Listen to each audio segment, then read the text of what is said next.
Hola, buenos días. Bien.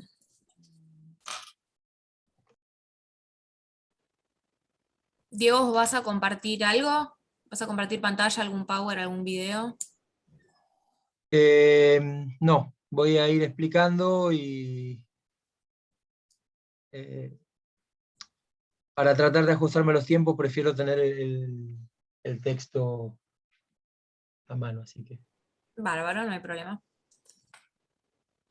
puedo, si necesitan, si les parece mejor, lo puedo hacer, lo tengo preparado, pero prefiero No, siempre es el Power. como vos prefieras.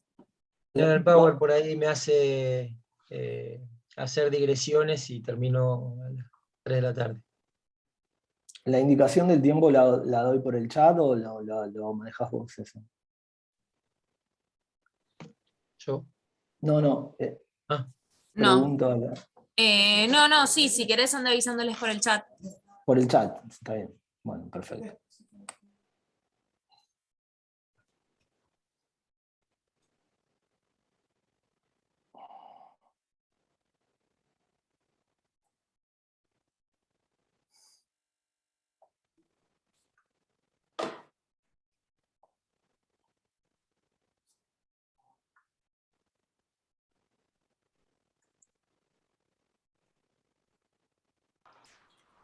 Hola, buenos días.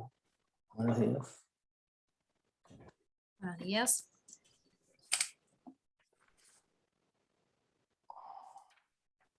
Bueno, entonces, si les parece bien y están todos listos, yo voy a compartir la placa primero.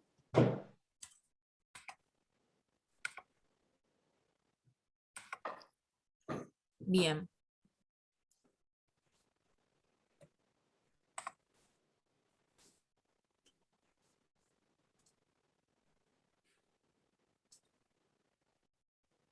Un segundo.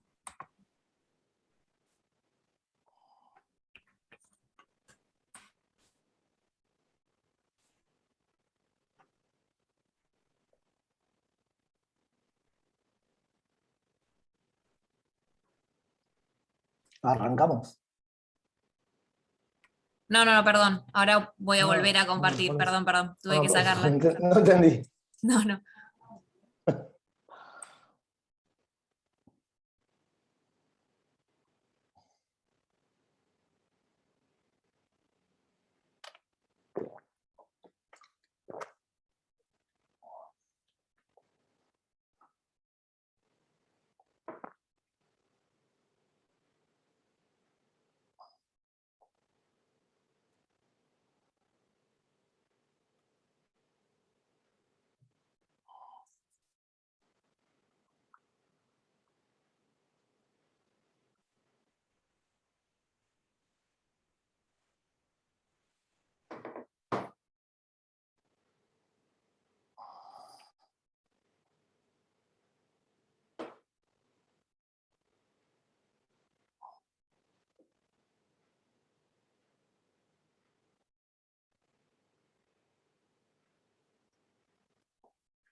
Disculpen, solo una pregunta.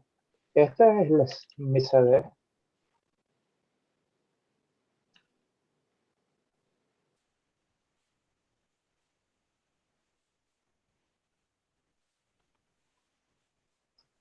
¿Ustedes me escuchan? ¿No?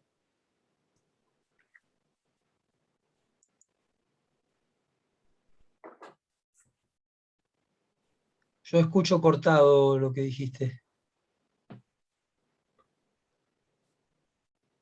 Les preguntaba si esta es la mesa D. 8. ¿De? Mesa 8. 8. Esta es la Mesa 8. Entonces estoy equivocado, perdón.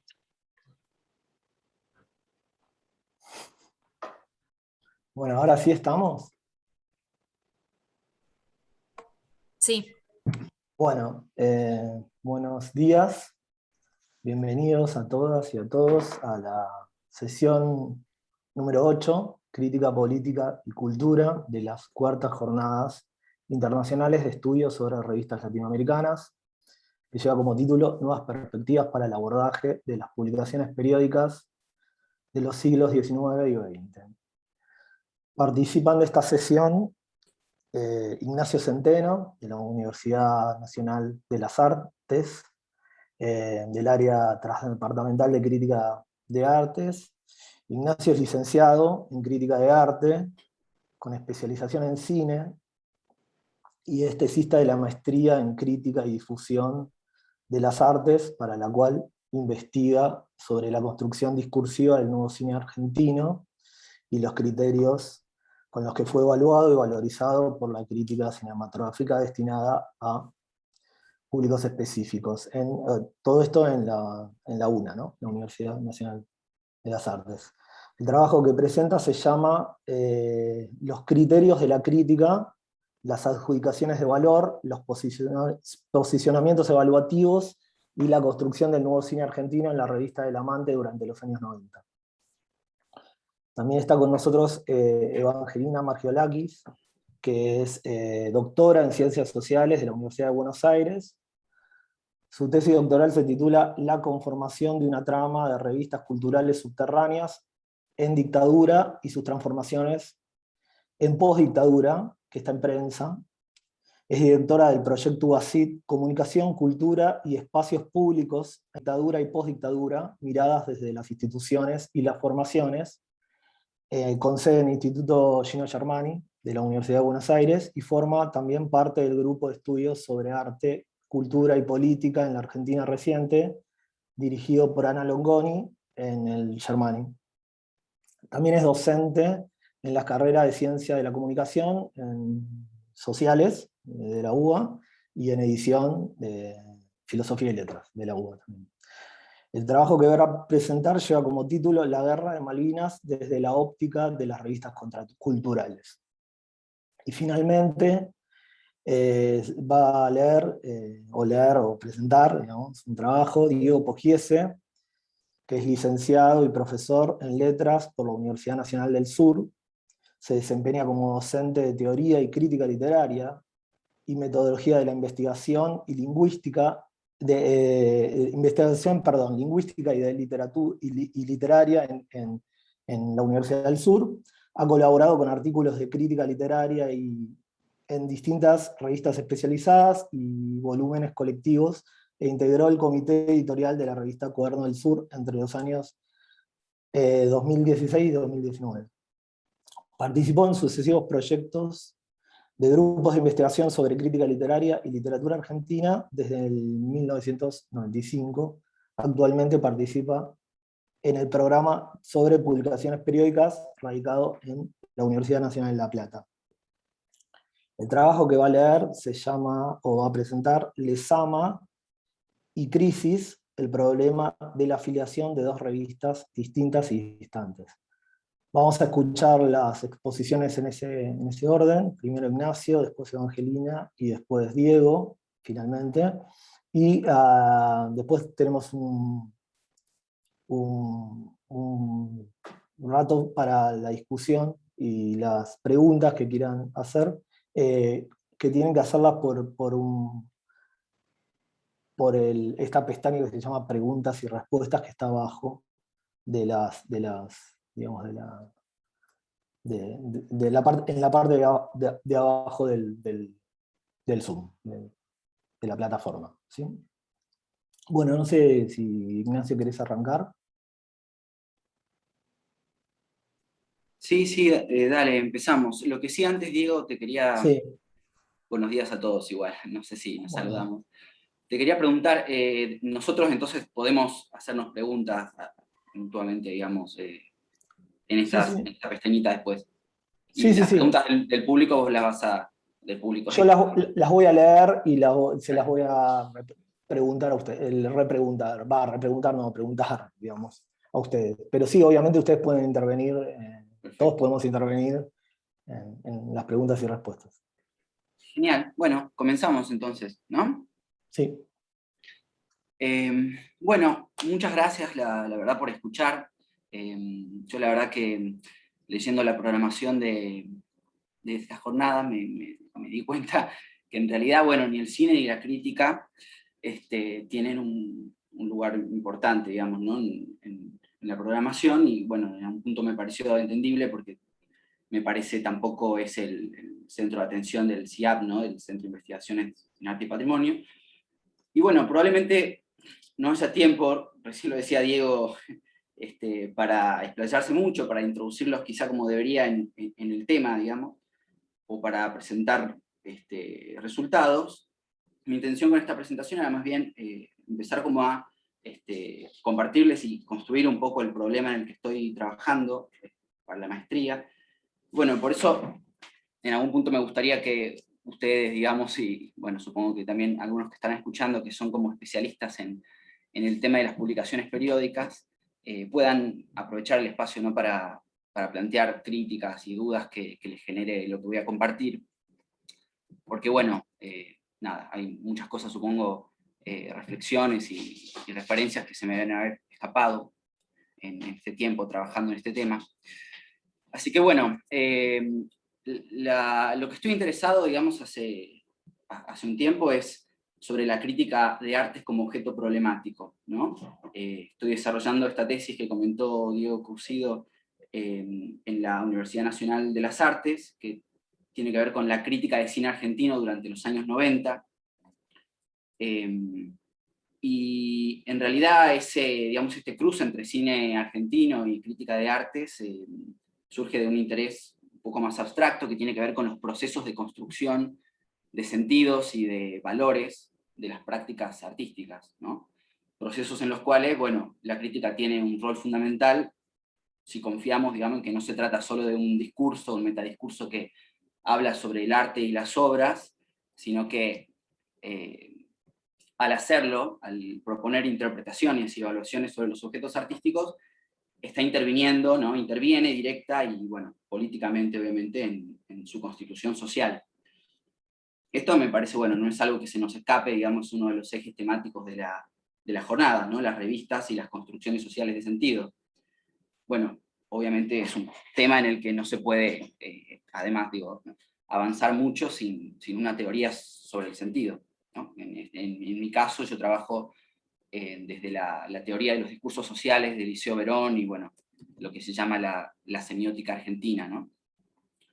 En términos generales, entonces, se trataría de tomar en consideración y construir como objeto la palabra social sobre el arte, ¿no? Pero no, digamos, en términos abstractos, no toda la palabra, ni tampoco cualquier palabra, sino concretamente aquella que tiene la función explícita y socialmente reconocida, digamos, de evaluar las producciones artísticas, ¿no? Es decir, la palabra de la crítica.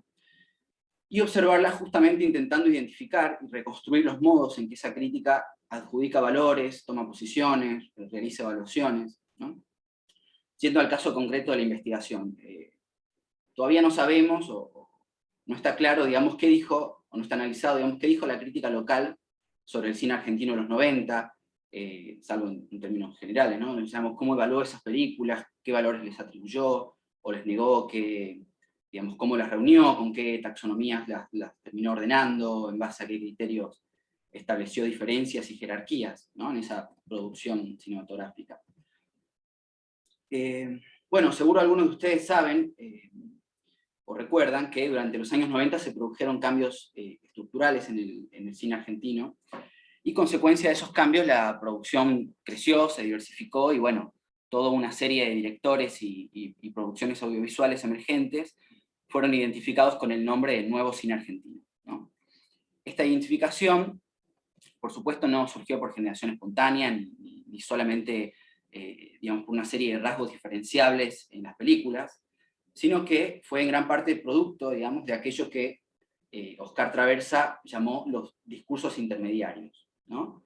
Toda una especie discursiva encargada de conectar, como él explica muy bien, la oferta y la demanda, o la producción y el consumo, o lo que Traversa denominó en algún momento la máquina textual, ¿no? Las películas, y la máquina espectatorial, entre las cuales, digamos, la máquina crítica vendría a realizar el ligamen, ¿no?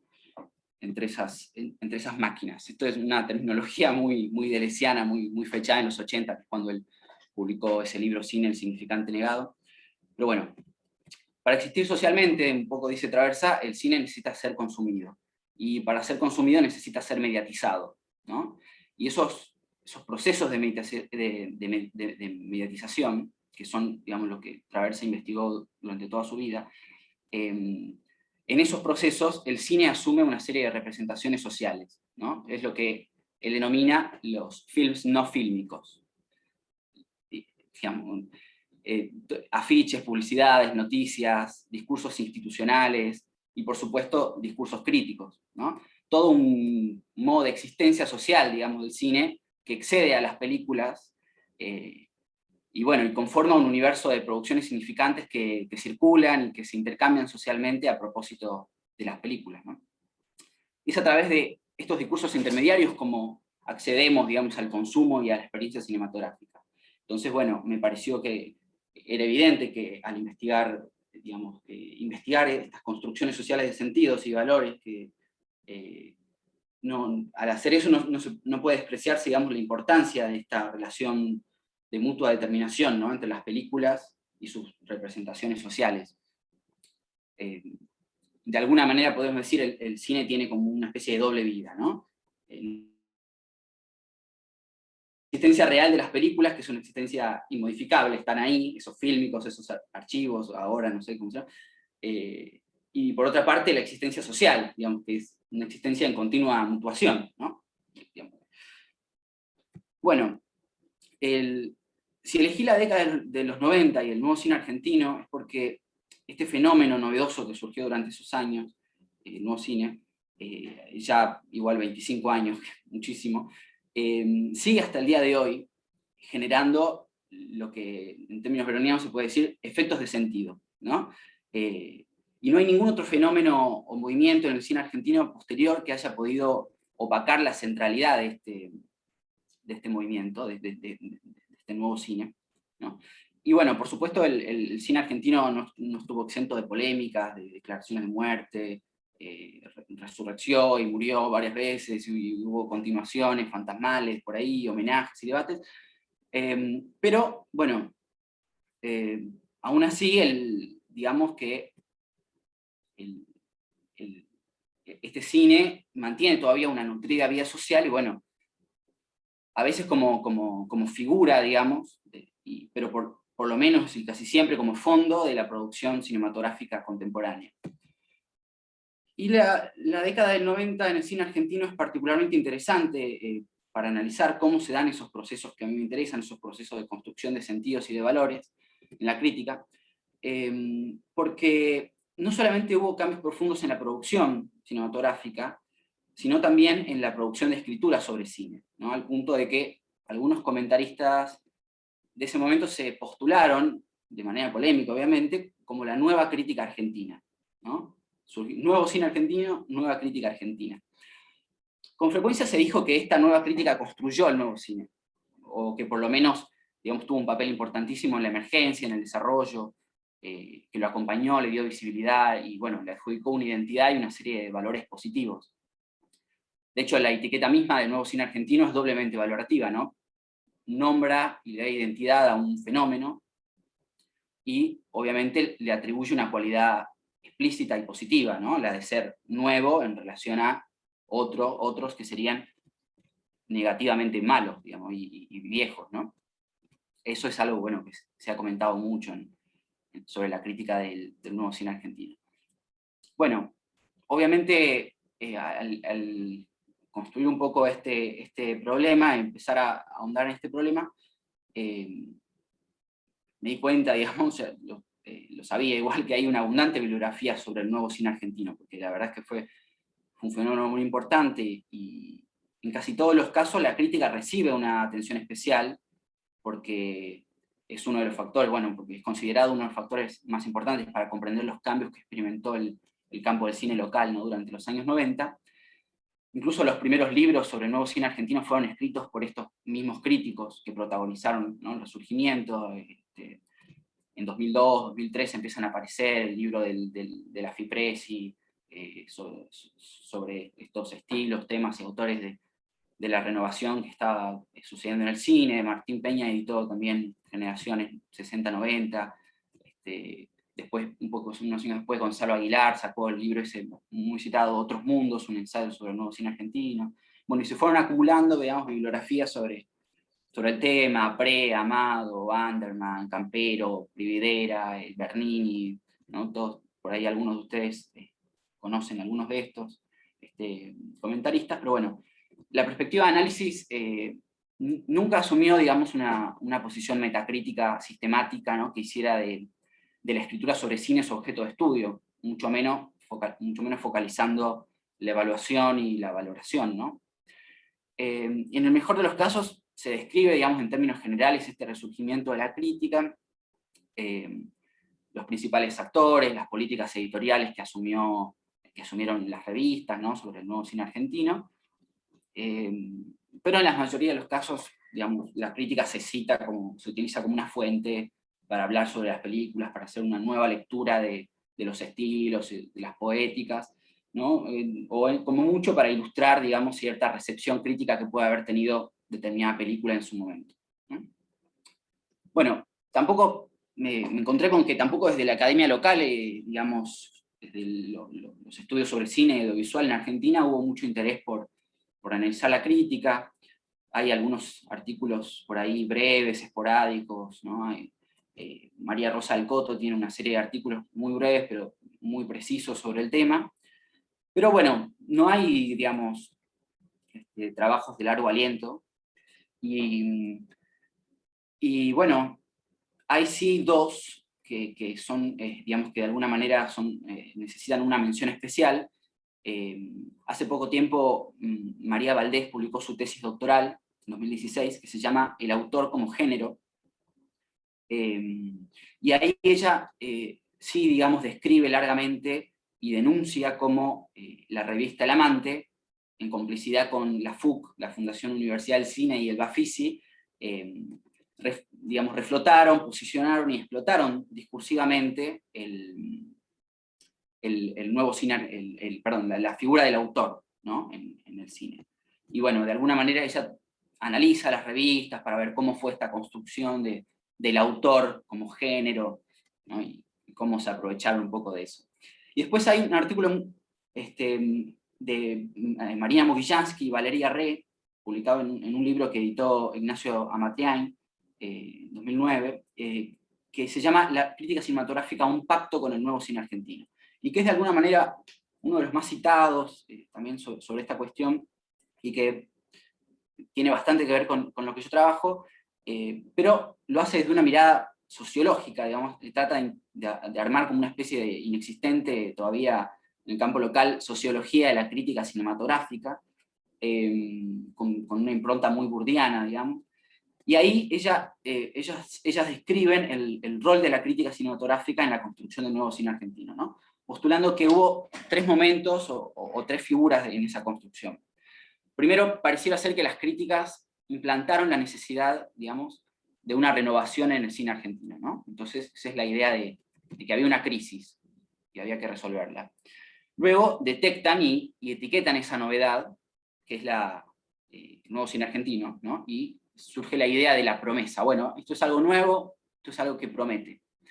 Finalmente, la crítica pareciera haber asumido un rol, digamos, de difusora y de impulsora de este nuevo cine, y ahí es donde ellas dicen que se da un pacto de mutua validación, ¿no? Entre el cine y la crítica. El problema, digamos, que yo detecto en este tipo de aproximaciones, de las cuales de alguna manera tomo un poco de distancia, es que, por su generalidad, digamos, terminan no explicando nada sobre los discursos concretos de la crítica, ¿no? Digamos, lo que la crítica hace realmente, o hizo en su momento, en los 90.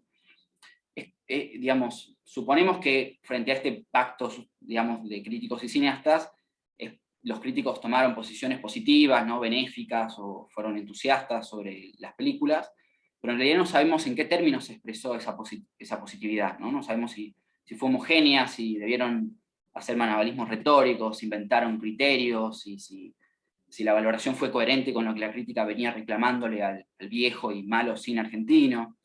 Es decir, no se dice nada sobre las evaluaciones, las polémicas y las jerarquías. Y bueno, el problema es que para hablar de valores y de evaluaciones, digamos, que digo que siempre estos valores y estas evaluaciones no son homogéneas, digamos. Es necesario reconstruir una escena evaluativa, podríamos decir así, ¿no? Entonces, bueno, en defensa un poco de este estado de la cuestión, hay que decir, ustedes lo deben saber, que ni las revistas ni la crítica ocupan un lugar central en la investigación sobre las artes, ¿no? Pareciera ser que siempre es mucho más urgente y más redituable estudiar la producción artística, las poéticas, los estilos, que los discursos intermediarios, de alguna manera. Bueno, en el caso del cine argentino ni siquiera tenemos cinemateca, digamos, apenas tenemos una historia del cine argentino, y bueno, por supuesto no existe ni está cerca de existir una historia de la crítica cinematográfica local, ¿no? Cosa que por ahí puede, digamos, puede existir en la literatura, en otros lenguajes artísticos.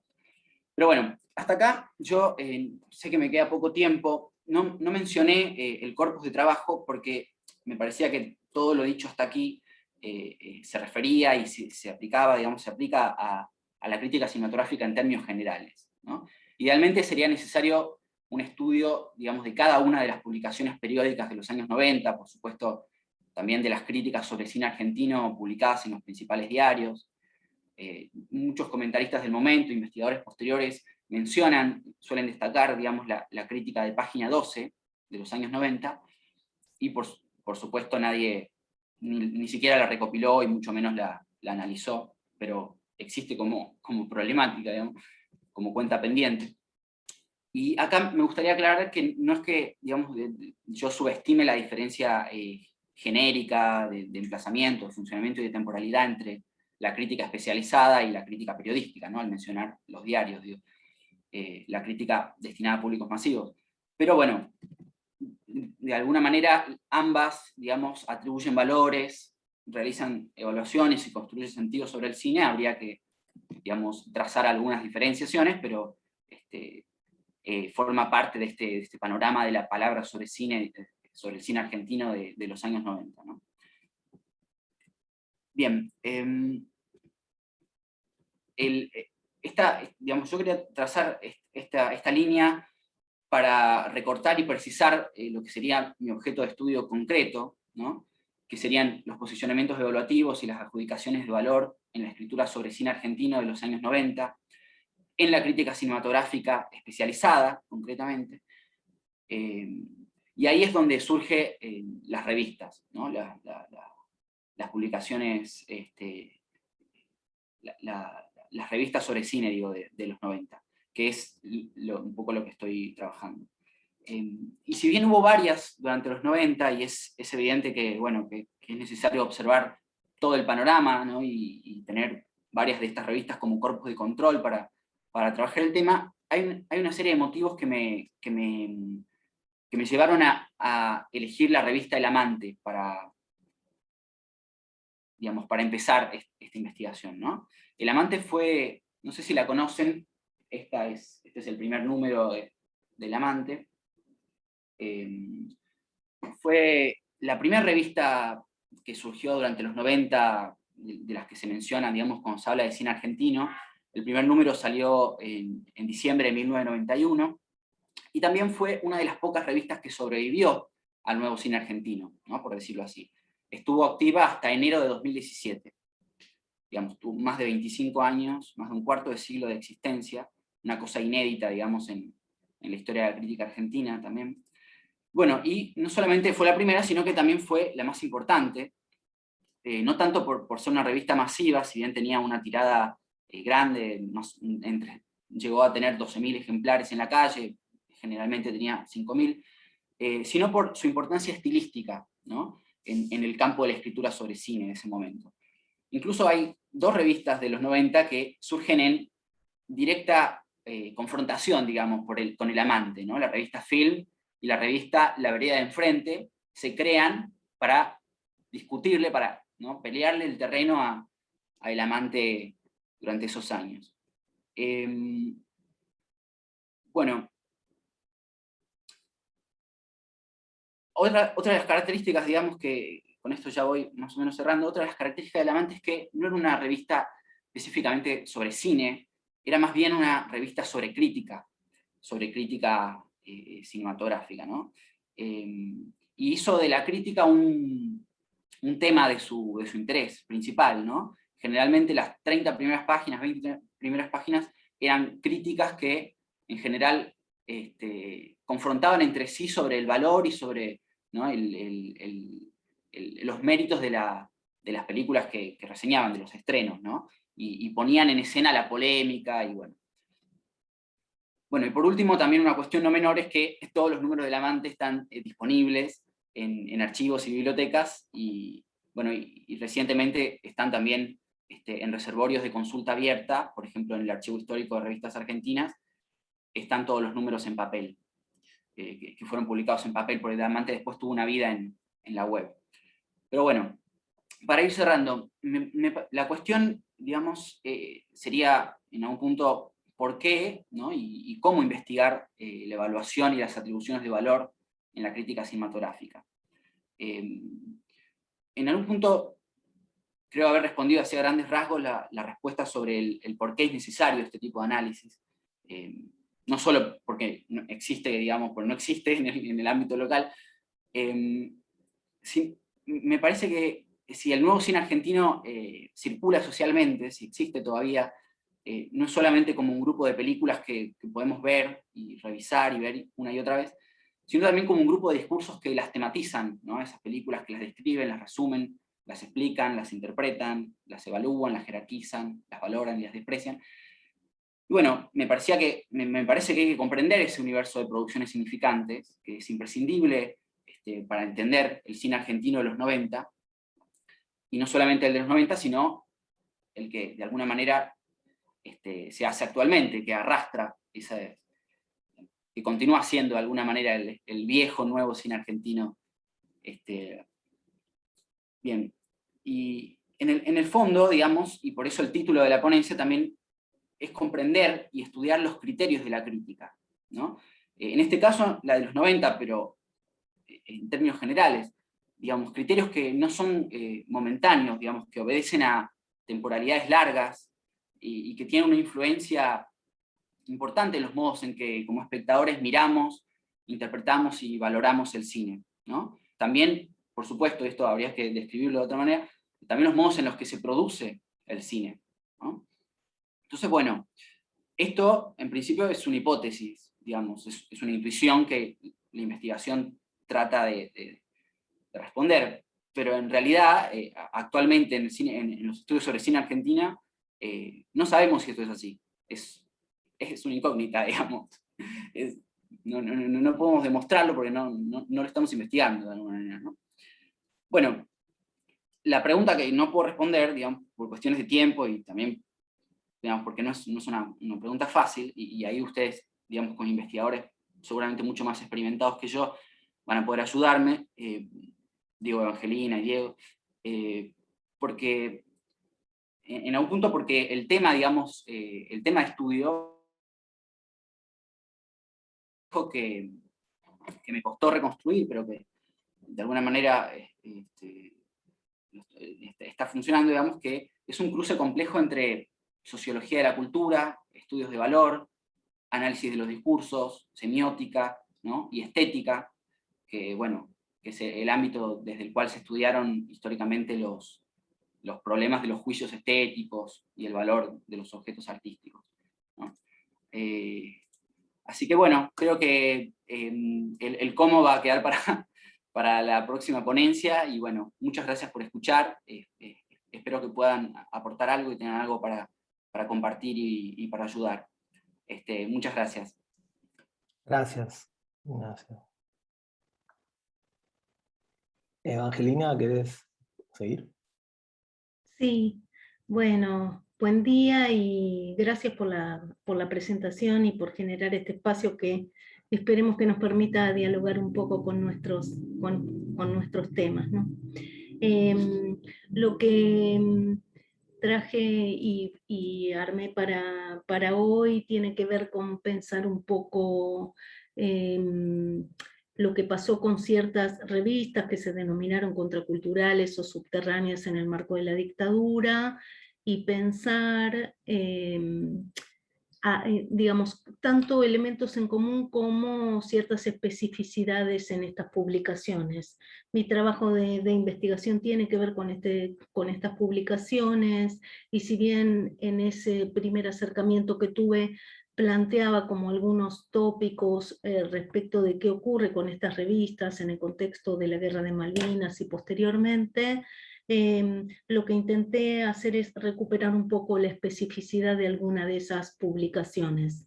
Las revistas contraculturales o subterráneas tuvieron un rol importante durante la dictadura en el sentido de formar colectivos que discutieron, debatieron con la cultura oficial, que reclamaron el fin de la dictadura, que exigieron y adhirieron a los reclamos de los organismos de derechos humanos, y en ese sentido tuvieron un rol vital y de gran dinamismo en la esfera cultural.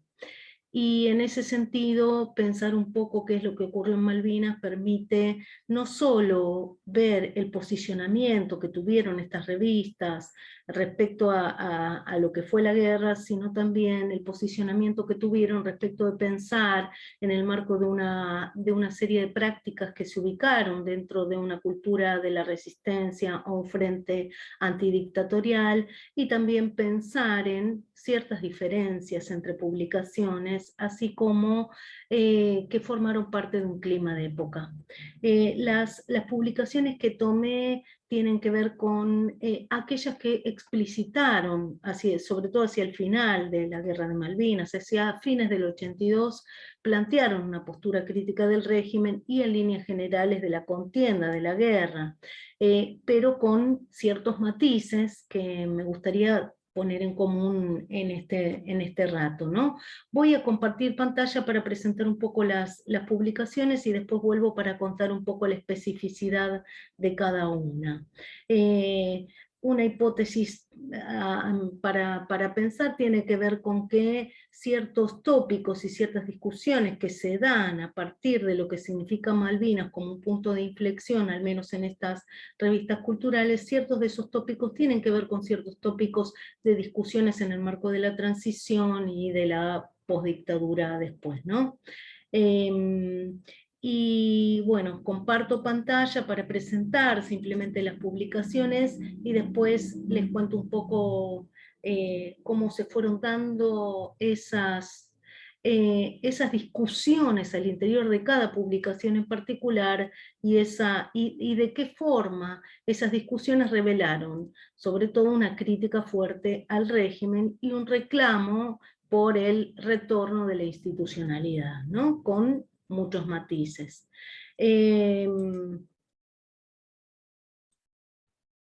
La primera me cuesta, se ve bien así, ¿no? ¿Puedo dejarlo así? Bien. La primera fue la revista, una de las revistas que voy a tomar es Contexto, porque fue una revista que sí se posicionó respecto de ofrecer algunas claves de lectura respecto a lo que fue Malvinas, pensando desde, digamos, lo que significó el imperialismo. Y a su vez es una revista que estuvo ligada a la política cultural del Partido Comunista Argentino, y que sobre todo tomé de ahí un editorial de septiembre, octubre del año 82, y por otro lado una nota sobre el rock nacional, porque el 82 también implica un punto de inflexión respecto de lo que significó en las radios pasar sobre todo música nacional, ¿no? Entonces la revista también recoge este tópico de la importancia de la música nacional y popular. Por otro lado, la otra revista es la revista Sitio, es una revista más centrada en literatura, donde participaron Gruner, Jenkins, Ramón Alcalde, entre otros, ¿no? Lamborghini, y es una revista que en su presentación editorial, que se llama Entredichos, toma, digamos, cierto posicionamiento, es posterior a la guerra, es unos meses después se edita la revista, pero que toma como, digamos, un posicionamiento crítico también, incorporando algunas discusiones vinculadas con el rol de la literatura, y qué tiene que hacer la literatura en ese contexto, ¿no? Solo traje para ilustrar esta primera página que remite a cierta mirada de apropiación, sobre todo de un poema de Borges, y diríamos, que con esos fragmentos genera, digamos, la idea de un collage que genera cierto efecto de sentido, vinculado justamente con pensar en algunos diálogos cruzados, y pensar sobre todo en el lugar de la literatura para poder decir cosas, ¿no? Y por último, o en realidad me queda Cosmos también, la revista Signo Ascendente, que es una revista que se ubicó dentro de las revistas surrealistas, que esta publicación también en su contratapa publica un editorial donde plantea, digamos, polémicamente ciertas cuestiones hacia los medios, hacia el régimen. Después me voy a detener un poco más, pero quería un poco comentarles esto. Por otro lado, la revista Cosmos, que se ubicaría dentro del periodismo alternativo, hecha por un grupo de estudiantes que estudiaban prensa, y que asume, hay un editorial también del año 82, donde aparecen ciertas discusiones y claves que permiten pensar en el rol que tuvieron en estas revistas, sobre todo en pensar o en dar cuenta de un clima de época, pero a su vez anticipar algunas cuestiones y críticas que después estarían presentes en el marco de la transición y la posdictadura. Dejo de compartir para contarles un poco más.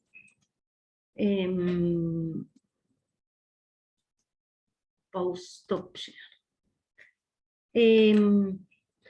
Bueno, por un lado pensar en estas revistas que, surgidas en dictadura, continuaron en general durante la posdictadura, ubicarlas dentro del marco de lo que se denominó la transición democrática, es decir, ciertas discusiones que se dieron y se exacerbaron, y que a partir de la Guerra de Malvinas quedó evidenciado el debilitamiento del régimen y la exigencia y el reclamo del fin de la dictadura, ¿no?, como un elemento importante.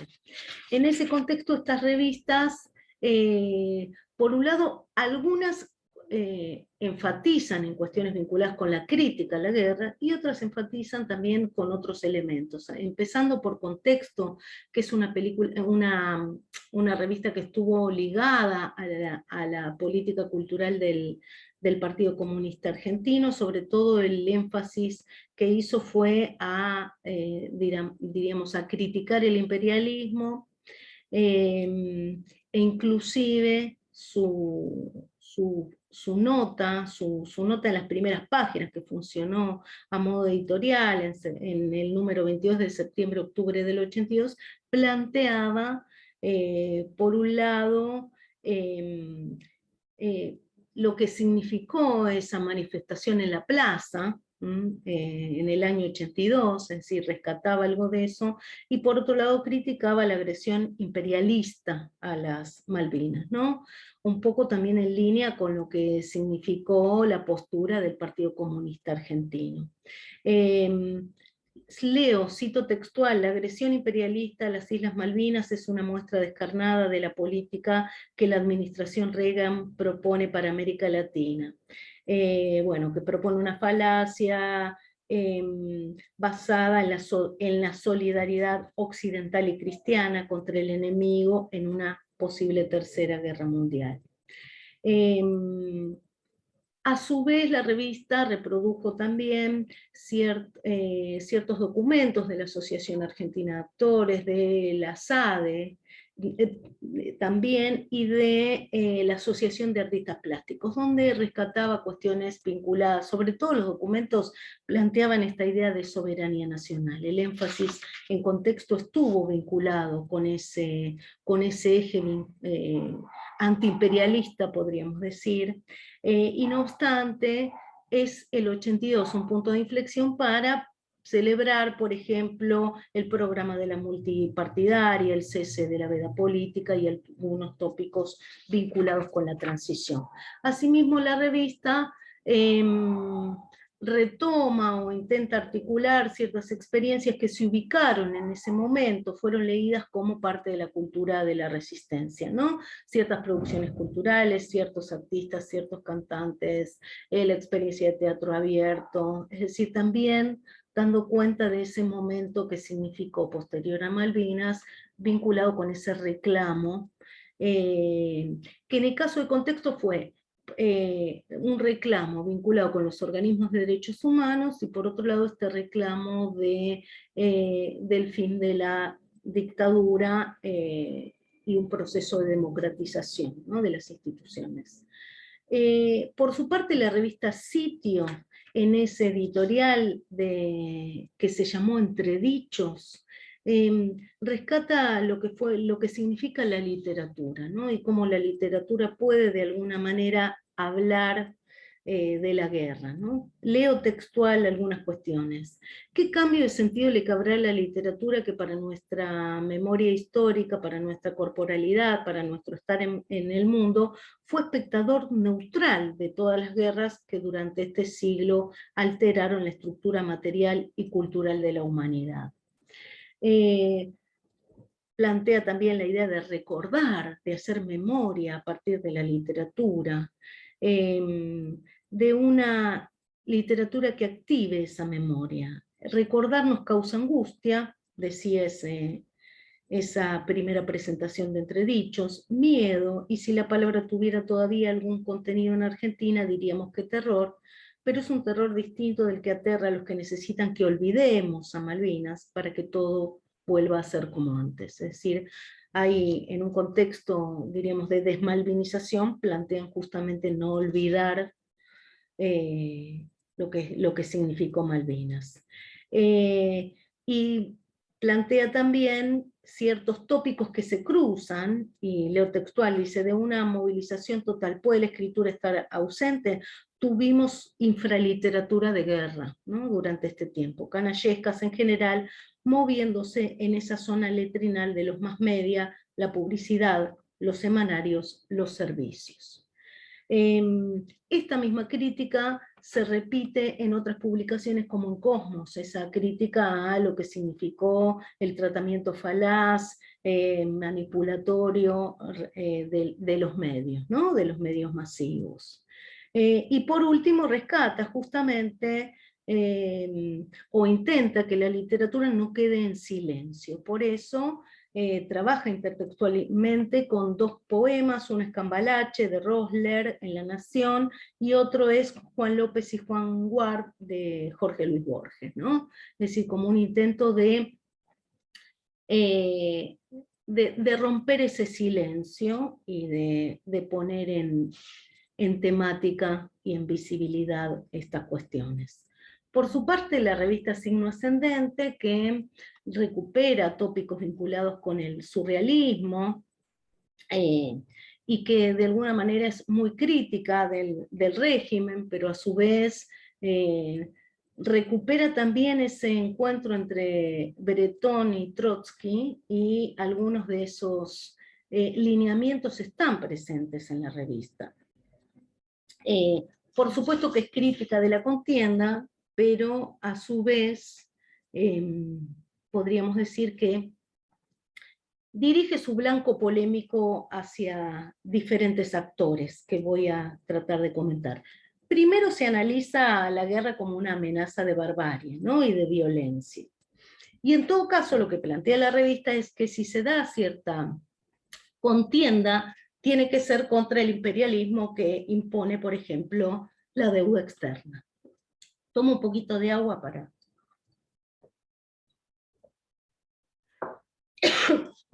por otro lado dice, guerra sí, pero los enfervorizados patrioteros que desbordados llegan a la imbecilidad de contabilizar los episodios bélicos como goles en un campeonato de fútbol. Se me escucha bien, ¿no? Más allá de que me está por agarrar la tos de la primavera.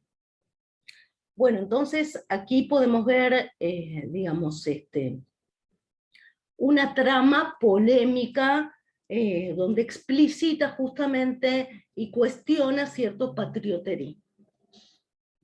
Bueno, y por último, Cosmos, que plantea también una mirada muy crítica, por un lado a los medios de comunicación, ¿no? Y a una mirada también nacionalista, y por otro lado también a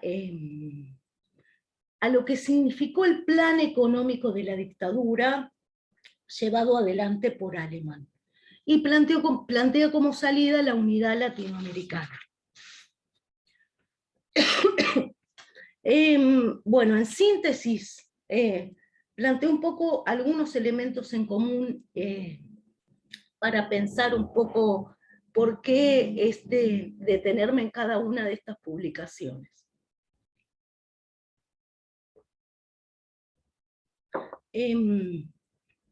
Por un lado, pensar un poco en que sí tuvieron en común estas publicaciones, con más o menos matices, cierto rechazo hacia la dictadura, cierta explicitación de las críticas al régimen dictatorial, que a partir del 82 podríamos decir que implica un momento donde cada vez más se exige por parte de la sociedad el fin de la dictadura. Y por otro lado, las revistas en general adhieren a los reclamos de los organismos de derechos humanos, crítica fuerte al régimen, y por otro lado, evidenciar, digamos, la existencia de un frente antidictatorial, una cultura de la resistencia, de la que estas revistas formaron parte o conformaron una red o una trama, donde no solo existieron revistas, sino otras prácticas culturales, que tuvieron un rol en justamente reclamar ese fin de la dictadura, ubicarse o visibilizar todas estas experiencias que funcionaban previamente y a su vez articular esos esfuerzos generando espacios de articulación de experiencias y a su vez de reclamo respecto de el fin de la dictadura, ¿no? Lo que se llamó frentes antidictatoriales o de resistencia. Fui rápido porque no sé si estamos bien, pero... Sí, sí. Bueno, muchas gracias, Evangelina. Después, en todo caso, retomamos en las preguntas. ¿Qué te parece? Diego, ¿querés empezar? Bueno, sí, voy a empezar. A ver, básicamente el trabajo que presento yo, que se llama Lezama 2004-2005 y Crisis 1973-1976, el problema de la afiliación de dos revistas distintas y distantes, tiene que ver con poner a consideración, o comunicar, o poner en discusión algunas de las decisiones teóricas y metodológicas que implica construir un objeto de estudio que ponga en relación precisamente estas dos revistas que desde el título y desde la distancia histórica parecerían no tener, o hay que sostener o construir esa relación. La revista quizá Crisis seguramente es una revista que conozcan, en el caso, bueno, ahora a medida que, en el momento en que veo que está Diego también en el panel, es alguien aquí, cuya presentación en el archivo histórico de revistas argentinas he trabajado. Lesama es esta revista, no sé si se ve, por alguna razón se me minimizó toda la pantalla y no los veo, así que no veo si estoy subiendo. Traje un número cualquiera, no sé si se ve, ¿sí? No sé qué me pasó, veo solamente a Evangelina, pero no importa, yo veo el trabajo y puedo ir comentando. Y bueno, el trabajo tiene que ver con poner a consideración una decisión en relación con la construcción del objeto de estudio. Es decir, qué consideraciones o qué elementos pude, debí poner en consideración para sostener este proyecto, que es parte de un plan de investigación de más largo aliento. Entonces empiezo, el inicio de mi trabajo tiene que ver con algo que por ahí hacemos todos, hemos hecho, si podemos, es recabar, además de la lectura de las colecciones de revistas, recabar algunos testimonios. Encontramos a quienes han pertenecido a una revista. En el caso de Lesama, que es una revista reciente, pude hacerlo. Entonces, en ocasión de recabar esos testimonios de distintos miembros del staff y colaboradores de la revista Lesama, al inicio de nuestra investigación, encontramos dos respuestas que se repetían en un sentido amplio en distintos entrevistados. Una de las respuestas tenía que ver con una intención común a todos los que sostenían el proyecto de Lesama. De un modo u otro, todos afirmaban que querían o habían querido, tenían como horizonte de referencia la posibilidad de hacer Crisis, la revista Crisis. La otra afirmación que me llamó la atención es que, con variaciones en la enunciación, y a propósito de una de las pocas lecturas críticas y menciones críticas en un texto que no necesariamente lo tomo como objeto central a la revista Lesama, la afirmación señala que había sido la primera revista que había acompañado el inicio del kirchnerismo. Cuando les pregunto a quienes formaron parte de la revista de un modo u otro qué pensaban de esa afirmación, me modulaban no la parte del acompañamiento al kirchnerismo, sino la frase verbal. No decían algo así como: sí, acompañamos un kirchnerismo que podría haber sido. ¿No? Nos interesaba me interesa ese planteo, entonces, entre lo que querían hacer y lo que podría haber sido.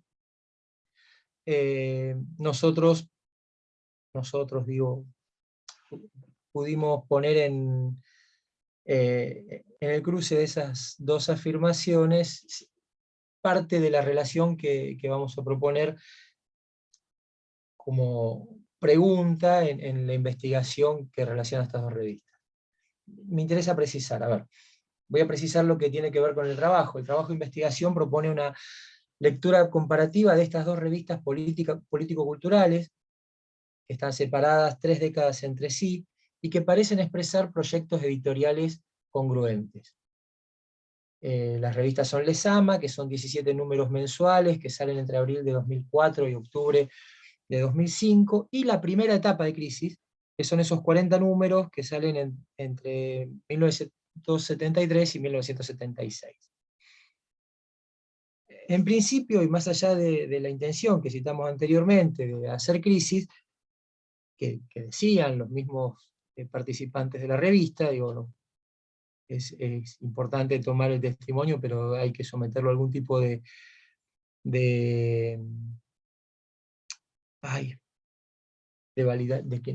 criterio de validación, de comprobación, a ver si efectivamente tiene alguna verosimilitud. Digo, más allá de aquella intención, entendemos que esa puesta en relación de las dos revistas requiere unas aclaraciones que voy a tratar de presentar muy sintéticamente ahora. En principio, en cuanto a las similitudes o diferencias materiales entre las dos revistas, yo traté de ordenarme un poquito las similitudes. Digo, las dos revistas más evidentes tienen que ver con la composición material de cada una de las dos revistas, tienen una estructura similar, tanto Lezama como Crisis, a partir de, no del primer número, pero sí una vez avanzados los primeros números, proponen textos como mascarón de proa o al inicio de la revista, en las primeras páginas, que tienen que ver con la discusión en torno a la coyuntura política nacional y latinoamericana, y hacia de ahí en adelante hay mayoritariamente colaboraciones vinculadas con la cultura y más específicamente con la literatura. Eso es una similitud quizás superficial, podría ser aleatoria, porque otras revistas probablemente entre el 70 y el 2000 pueden haber publicado con estructuras similares, pero la complementamos con la apreciación de que existe cierta afinidad en las operaciones de lectura que proponen ambas publicaciones. Nosotros seguimos la lectura que propone, por ejemplo, María Sonderegger para Crisis en varios trabajos, y con la que compone la antología que publica la editorial de la Universidad Nacional de Quilmes, y ahí vemos que con las salvedades correspondientes a los tiempos en que incide cada una de las revistas, Crisis y Lezama, las temáticas y las operaciones que se construyen en series de textos también devienen similares. Digo, presentan, construyen una sintaxis interesante y similar dentro de cada número o a través de varios de esos números. Sonderegger, en relación con Crisis, recupera la afirmación que se publica en el número 12 de esa revista, número aniversario, una revista que no había presentado una nota editorial de presentación, y que dice que la revista se había propuesto ser un vehículo de difusión y de conquista de una identidad cultural nacional y latinoamericana, que quiere ser útil en el marco mayor en las luchas por la liberación.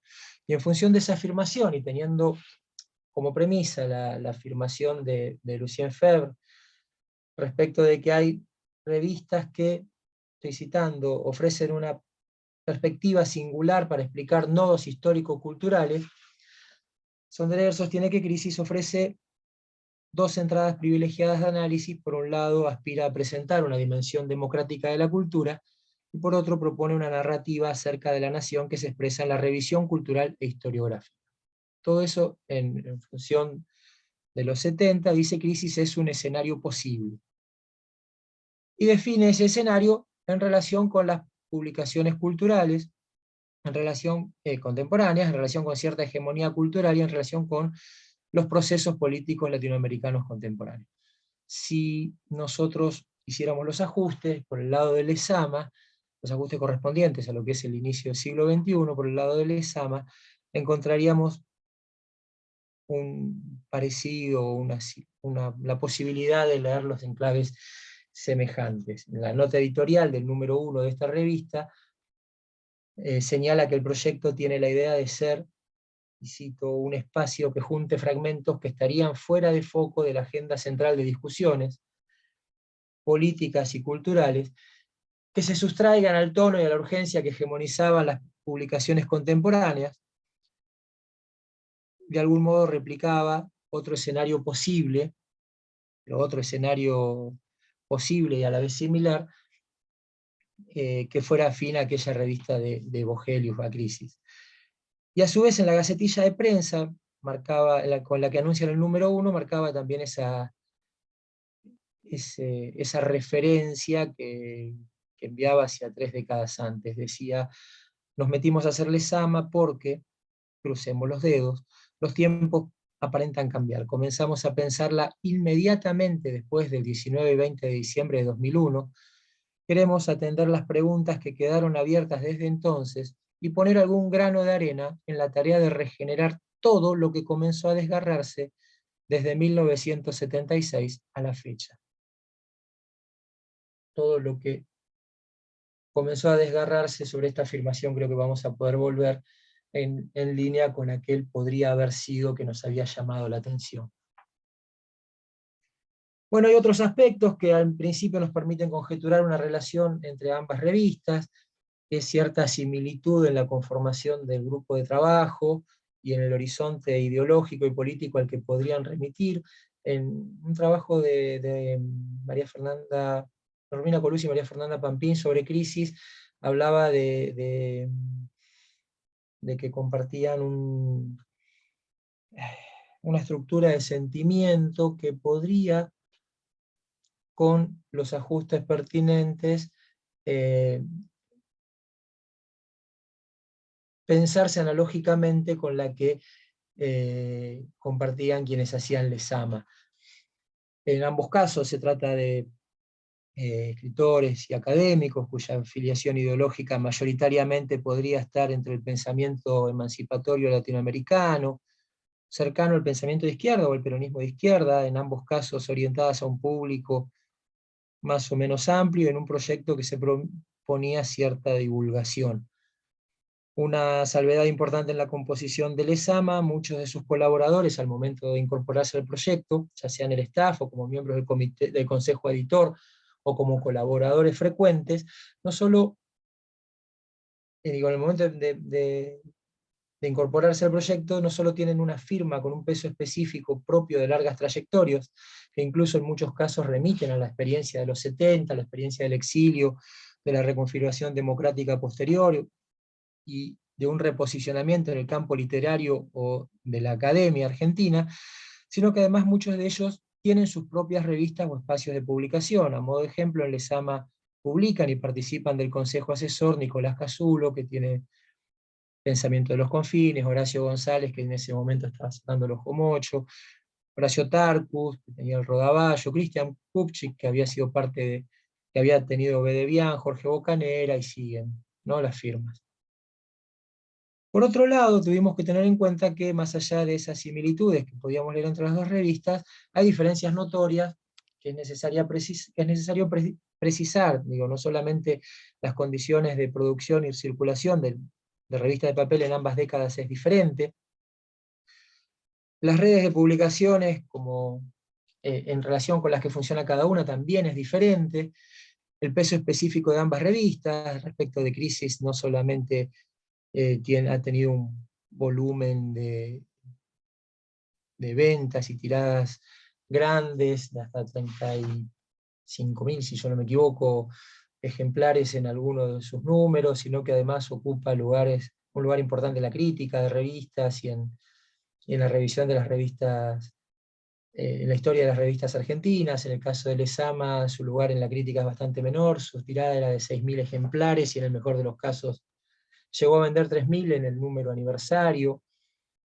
Digamos, una revista comparativamente menor, que a su vez funcionaba en un contexto de circulación de revistas diferente, con otras dificultades,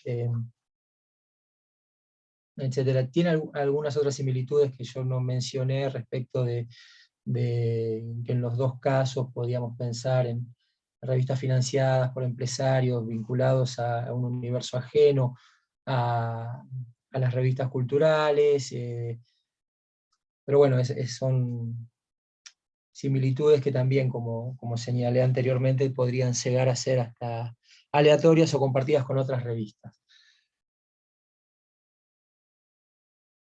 Bueno, más allá de esas similitudes, finalmente hay una cuestión que tenemos que tener en cuenta, o que tuvimos que tener en cuenta para tomar esta decisión, es que deberíamos justificar una relación de continuidad y persistencia o pervivencia de Crisis en Lezama, teniendo en cuenta que son dos revistas que tienen títulos diferentes y que una de las dos tuvo efectivamente intentos de continuación de continuación en la década del 80, que es Crisis. Crisis tuvo 2 intentos de continuación en el 86 y en el 87, el primero salió durante 12 números, 26 en el segundo caso, y que hay además una revista Crisis que se publica desde 2010, que explicita cierta afinidad con el espíritu de la revista de Vogelius, pero que se propone hacer algo diferente.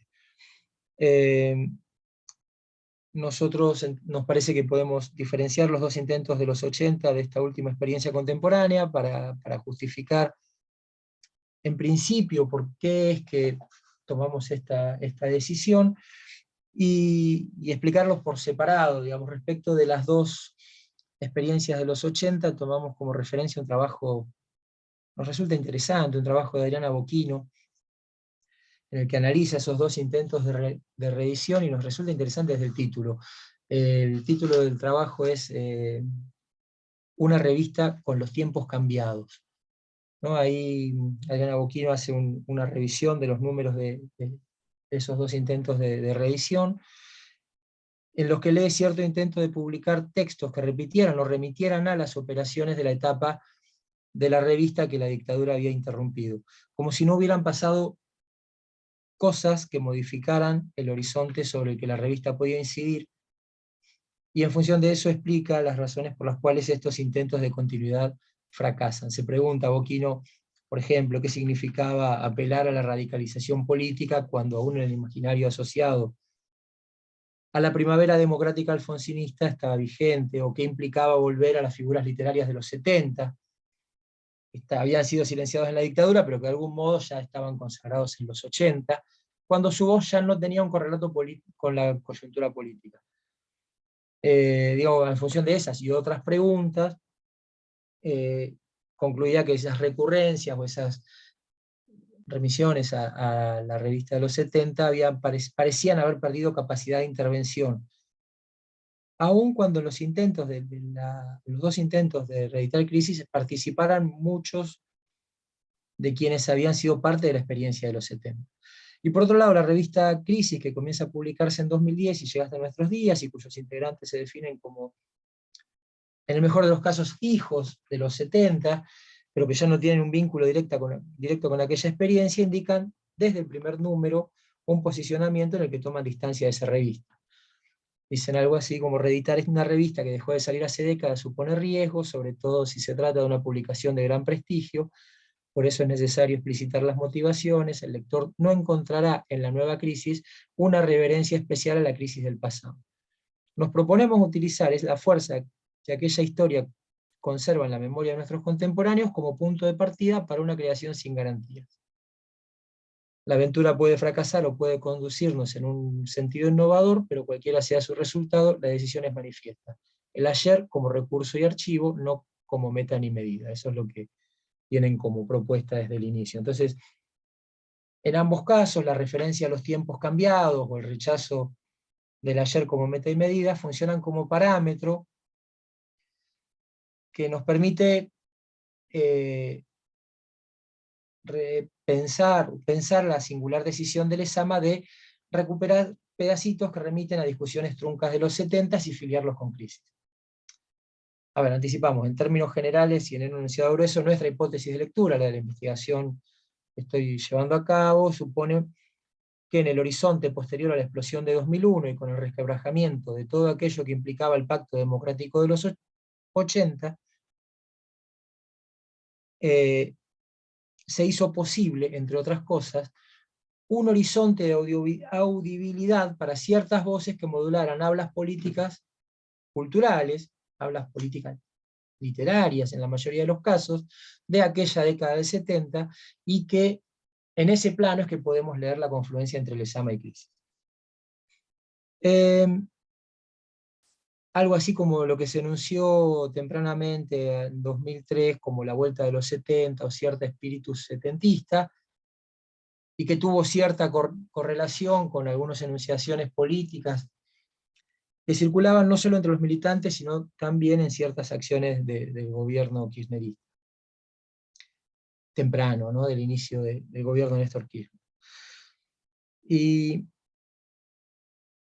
bien, entendemos que a su vez esa singularidad se recorta contra otras publicaciones, contra otras revistas cercanas en el tiempo, y que, montada sobre los acuerdos que implicó el Pacto Democrático de los 80 y sobre la idea y los referentes de lo que se constituyó como el progresismo en las revistas de los 90, parecían abjurar de las identidades, hablas y planteos culturales y políticos de un periodo que había sido cancelado brutalmente por el golpe, no porque hubieran caído los proyectos que imaginaban o soñaban, y porque esos proyectos hubieran fracasado.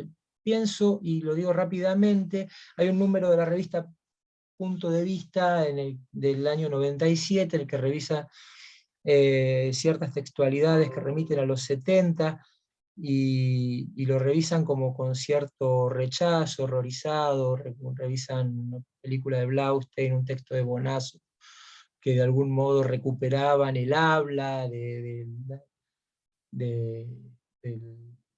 la lucha armada para ciertas cuestiones. Recuerdo, creo que era el horror que les generaba hablar de la ejecución de Aramburu, o del ajusticiamiento de Aramburu, y no del asesinato, que era cierto, digamos, que remitía a un periodo perimido. Y por otro lado pienso en el estudio de Minutela y Álvarez, que analiza las revistas progresistas definidas como antimenemistas de finales de los 90, 3 puntos, TXT, 21, debate. Digo, bueno, entonces en este punto es que anudamos con aquella cláusula hipotética del podría haber sido, y creemos que en esos 70 que podrían haber sido, y cuyas hablas parecen reaparecer como pedacitos que va a buscar Lezama en algunos casos, hay otros textos coyunturales,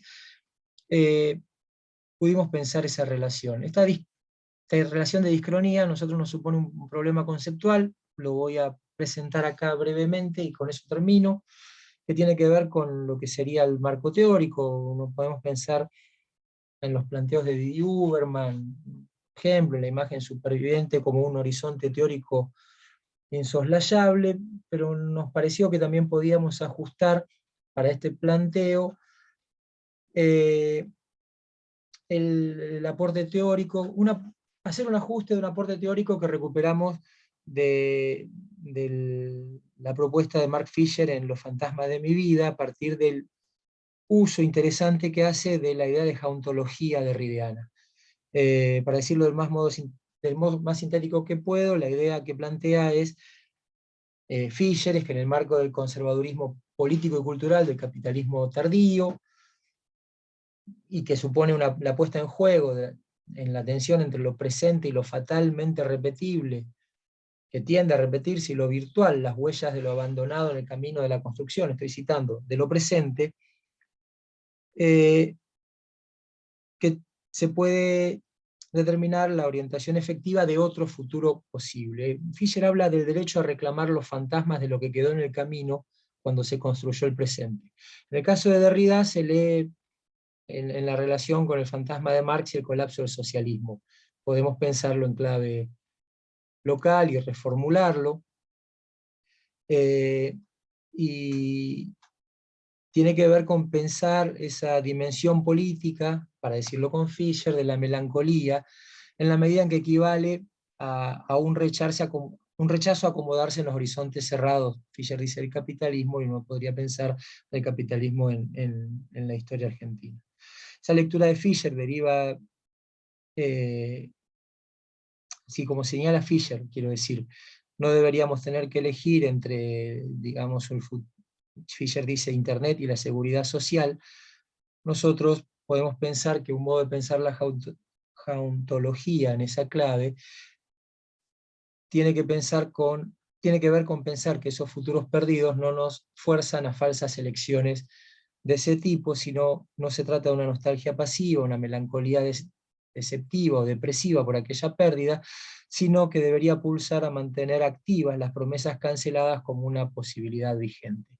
Y en ese sentido, una revista que parece recuperar las promesas canceladas de aquellos 70 como posibilidad vigente en la Argentina posterior a 2001, En ese sentido es que nos parece que podemos justificar también teóricamente, y más allá de las similitudes materiales o de las correlaciones de los agentes o de las filiaciones ideológicas de la revista, esta relación entre dos publicaciones distintas y distantes. Bueno, eso es todo.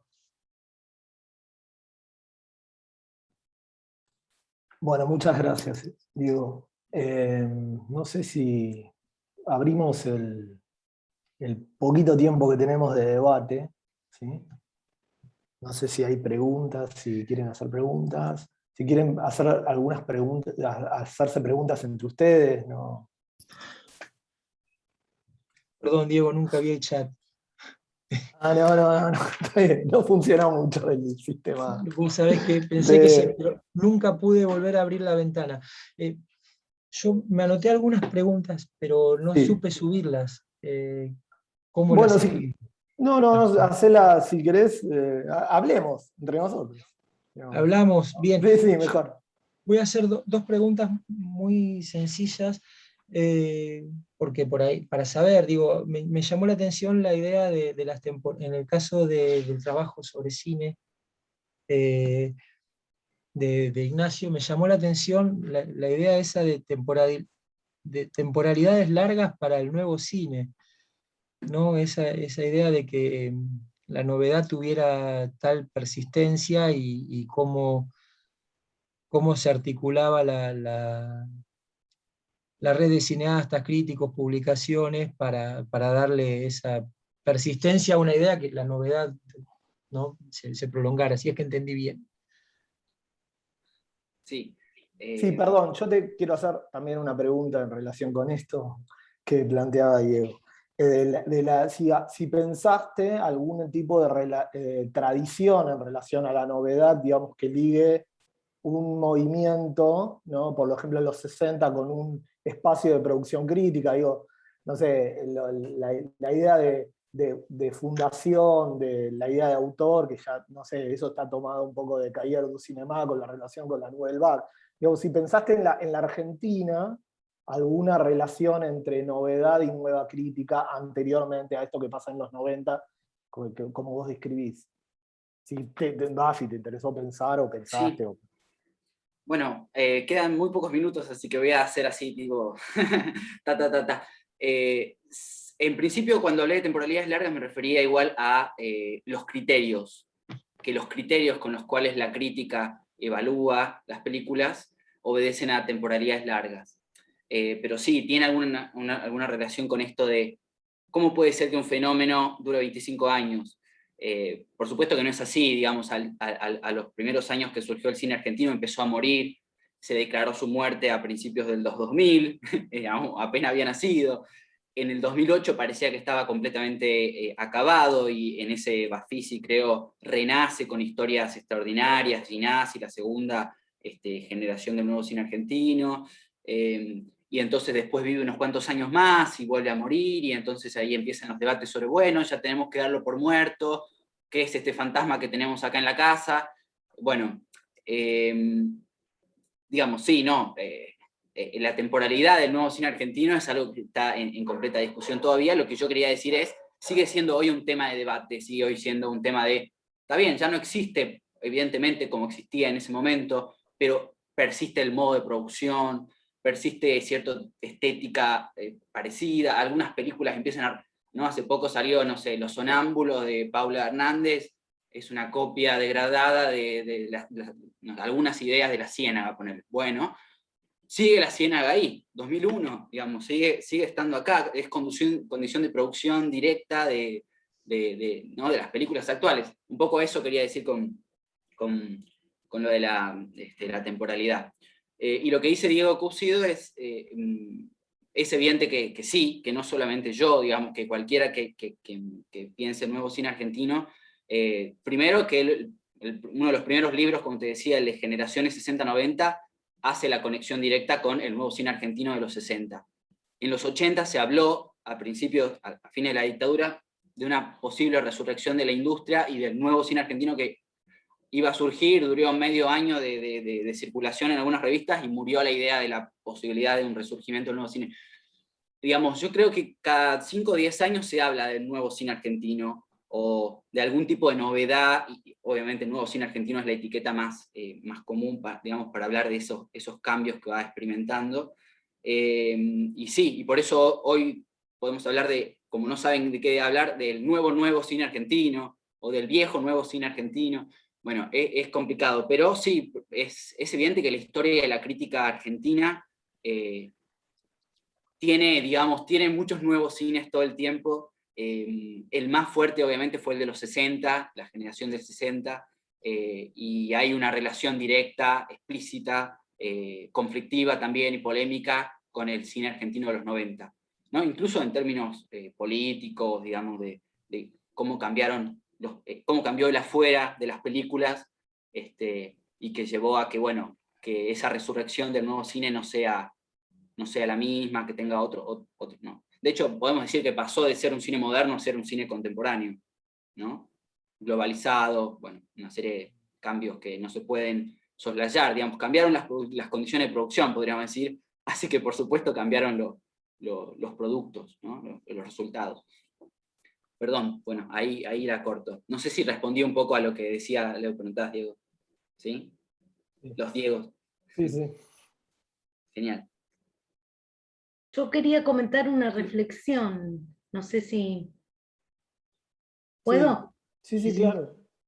No, que me parece interesante esta discusión que se fue dando alrededor de las temporalidades, ¿no? Vos, Diego, mencionás lo de la discronía y me parece que ahí hay algo, pienso en las revistas que mencioné, que también la cuestión de la temporalidad es algo que las atraviesa, y por otro lado, porque por un lado anticipan algunas cuestiones y también porque en los tiempos de producción muchas veces también eran largos, ¿no? Para ese momento.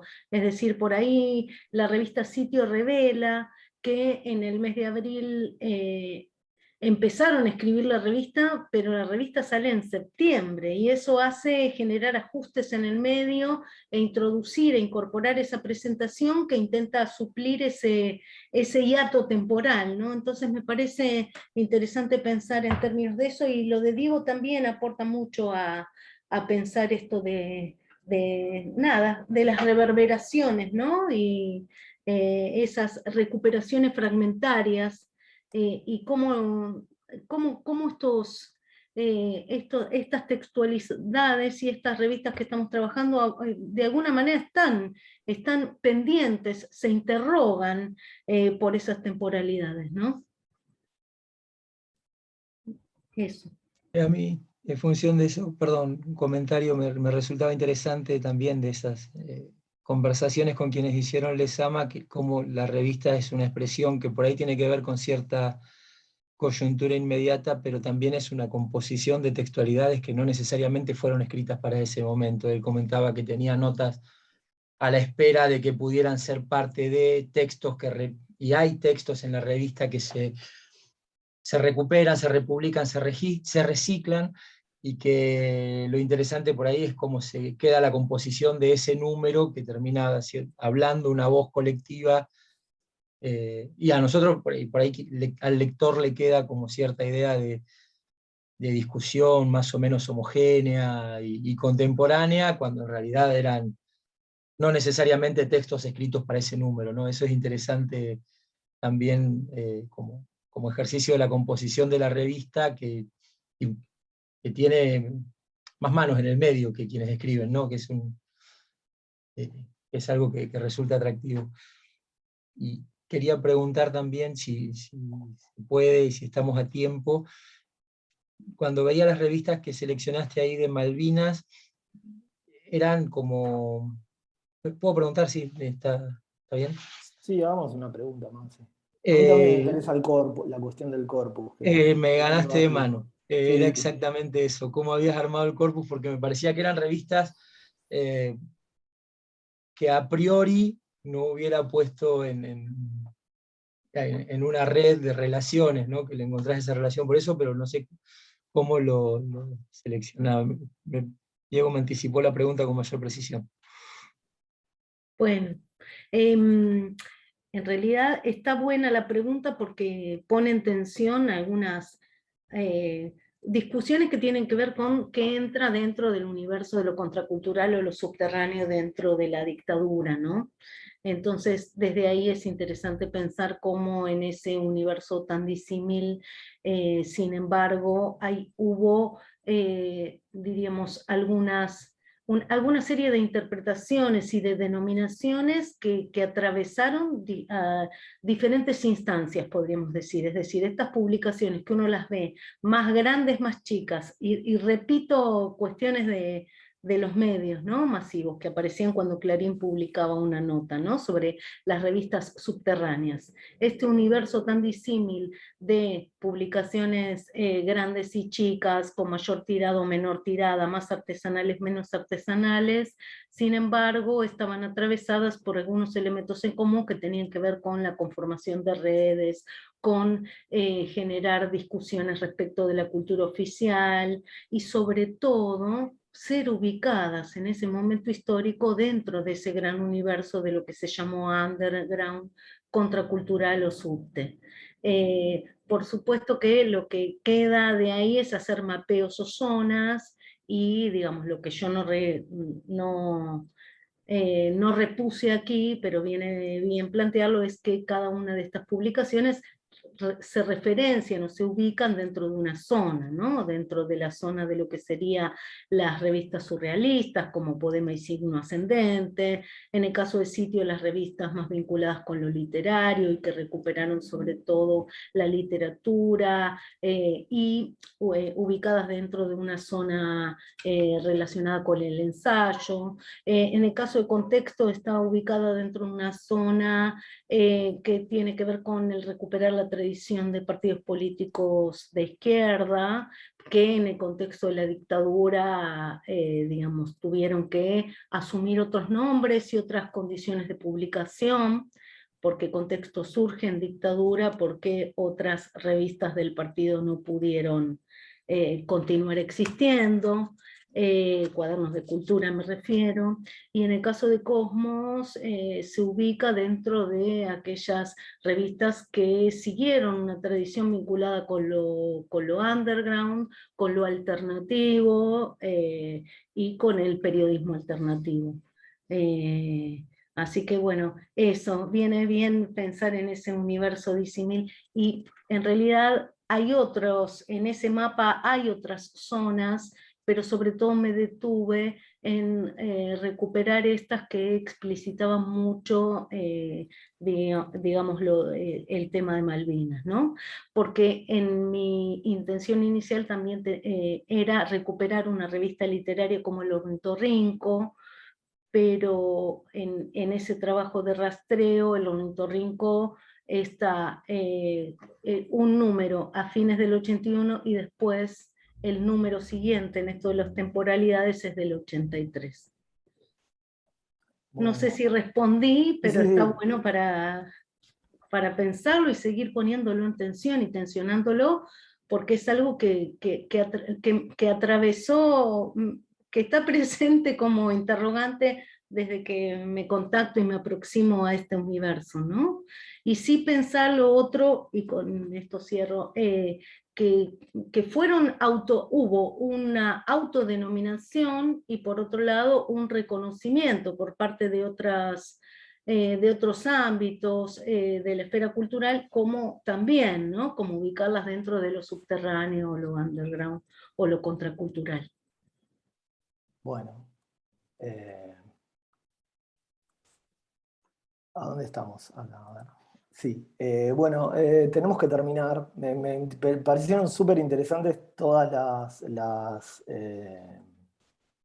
exposiciones. Habría muchas cosas más para discutir, pero me parece que nos van a cerrar el... Van a correr. Sí, así que vamos a dejar acá. En todo caso, estamos en contacto. Bueno, bien, y sigue la discusión por otros medios. Bueno, muchas gracias. Bueno, gracias. No sé cómo Muchas cortamos gracias. acá. ¿Salimos o no? Salimos, ¿no? No sé. Intuyo, salimos y Sí, habilitará para... salimos. Bueno, hasta luego. Bueno, Bueno, gracias. Un gusto. Gracias. Sí, chao, chao. Chao. Chao. Chao.